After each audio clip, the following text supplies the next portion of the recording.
Это будет слишком скучно. В смысле, если ты появляешься, говоришь: «Привет, меня зовут Давид», не знаю, какую-то интригу создать.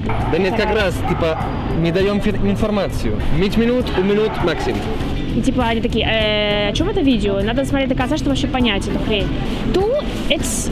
Аши, eu também sou... Ты снимал? Que é poc professional. Veig poc professional.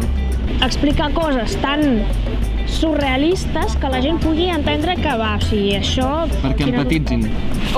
Jo ho veig important. Les meves салфеточки! Короче, русско-каталанская разговорная встреча. L'11 de desembre. В 4:30. A Maria Cristina, metro Maria Cristina. Увидимся. Fins aviat. Вот, все. Molt bé, ara. Xoca. Снято. Паш, подожди, это только репетиция.